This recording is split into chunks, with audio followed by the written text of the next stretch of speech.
अगर सहजता से हरि नाम पर विश्वास है, गुरु के दिए महामंत्र पर विश्वास है, तो संसार की कोई भी परेशानी, कोई भी विपत्ति, कोई भी संकट, विश्वास रखो। अगर ये कहने में पाप होता होगा तो सारा पाप मेरा। व्यासपीठ से भागवत जी की सौगंध, सारा पाप मेरे ऊपर। और अगर इससे सारे काम होते होंगे तो सारा पुण्य तुमको मैं देता हूं, तुम्हारे जीवन में आनंद और आह्लाद हो जाए। ये परम विश्वास की बात कहता। महाराज 24 साल पहले जिन मेडिकल साइंस और डॉक्टरों ने मुझे 14 दिन जीने के लिए कहा था, भारतवर्ष के सबसे बड़े मेडिकल कॉलेज, सबसे बड़े अस्पताल में भर्ती था 6 महीने तक, 14 दिन, मतलब 14 डेज। 14वें दिन मरेगा ये आदमी, लिवर सिरोसिस। और मैं आधी कथा कह के रुक गया था। रात्रि में मेरे गुरु का शरीर तब नहीं था, फिर भी वो उसी शरीर से आए, धोती पहन के। रात के 12 बजते थे, कोई भोजन नहीं, कोई पानी नहीं, 6 महीने तक।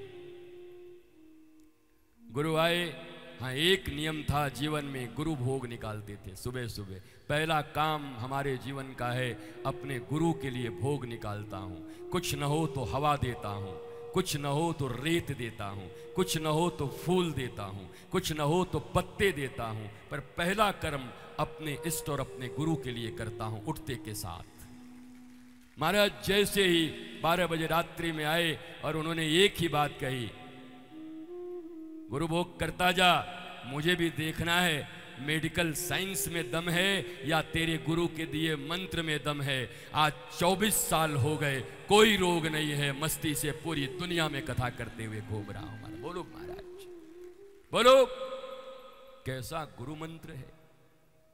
पर विश्वास के संबंध में भी एक बात जरूर कहूंगा आपको, विश्वास करके विचार नहीं करते,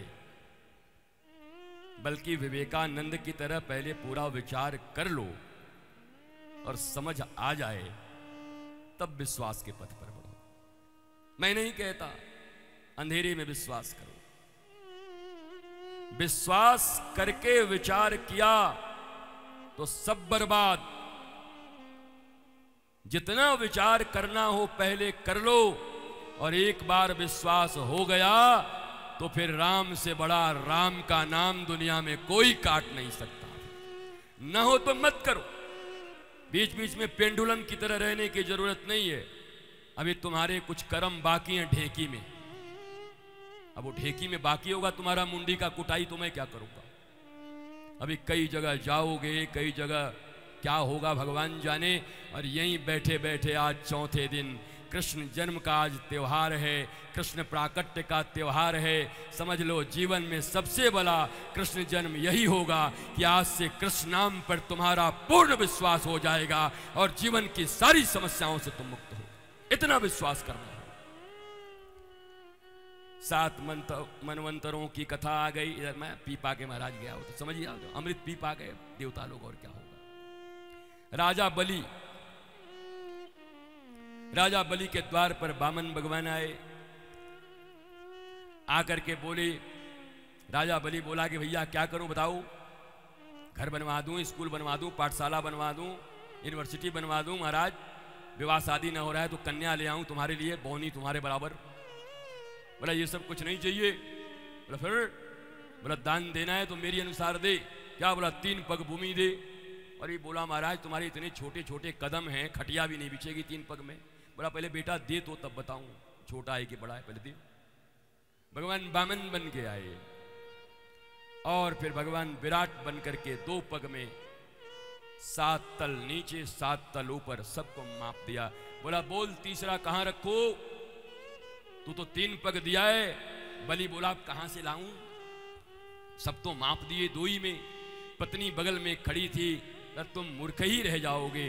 अरे कहो कि अभी तुमने हमारी संपत्ति को मापा है, हे भगवान तुम्हारा तो तभी कोई पूर्ण रूप से हो सकता है जब तुम उसके अहंकार को भी माफ करके अपना लो। मेरे सर पर पांव रखो और मेरे अहंकार को स्वीकार कर लो, मेरे अहंकार को समाप्त कर दो। तीसरा पग भगवान ने उसके मस्तक पर रखा।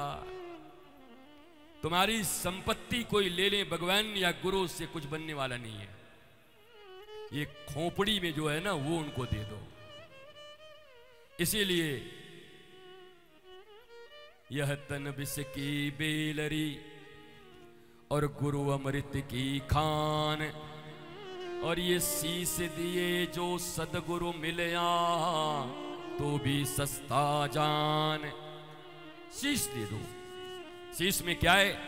अखरोट की तरह इतना बड़ा दिमाग,